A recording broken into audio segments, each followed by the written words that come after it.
இடத்த பாருங்கள் எப்படி இருக்குன்ட்டு வேறு லெவலில் இருக்குது. இன்றைக்கு வந்து இதுக்குள்ள கொஞ்சம் எடுக்கலாம்னு சொல்லி வெளியால் எடுத்து நான் இருக்க உள்ளுக்குள்ளேயும் எடுக்கிறேன்னு பாருங்கள் எப்படி இருக்குன்ட்டு சொல்லி வெளியால் எடுத்து பதிவு வச்சுருந்தேன்னா நீங்கள் பார்த்துருப்பீங்க. பாருங்கள் மிக அழகாக இருக்கும். எப்படி இருக்குன்ட்டு பாருங்கள். இது ஹோட்டலுக்குள்ளே ஹோட்டல் எப்படி இருக்குன்ட்டு பாருங்கள். எல்லாம் வந்து வேலை நீட்டான இடம் எப்படி இருக்குன்ட்டு பாருங்கள். இதில் ஒரு சின்ன ஒரு கிச்சன். இன்றைக்கு இங்கே பெரிய ஒரு போன கிழமையும் பெரிய ஒரு விசேஷம் நடந்தது. நான் வர இல்லை. இன்றைக்கு இரவுக்கும் பெரிய விசேஷம் இருக்குது. எனக்கு வேலி என்றபடியால் வர மாட்டேன். வந்தாலும் உள்ளுக்குள்ளே போய் பார்க்கக்கூடிய நேரங்கள் கிடைக்காது.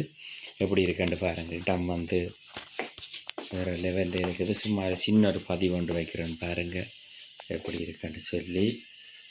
இது வந்து சும்மா நீட்டான இடம். அப்படியே அழகாக அமைதலாக சும்மா அமைதியாக ஓடிக்கொண்டிருக்கும். இது ஒரு காட்டுக்கு பின்பக்கம் தான். பின்னால் காடு ஃபுல்லாக. இல்லை இப்படியே பாருங்கள் எப்படி இருக்காண்டு. எந்த சின்ன பதிவு எப்படி இருக்காண்டு.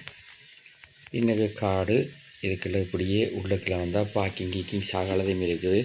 எல்லாம் கொண்டு வந்து கார் எல்லாம் வந்து மேலே அடிச்சிடலாம். அடிச்சுட்டு உள்ளுக்குள்ளேயே ஜிம் கிம் சகலதையும் இருக்குது. எல்லாம் வேறு லெவலில் இருக்கும். எப்படி இருக்குன்னு பார்த்தீங்களா? ஓகே, என்ன ஒரு வீடியோவில் சந்திப்போம். ஓகே.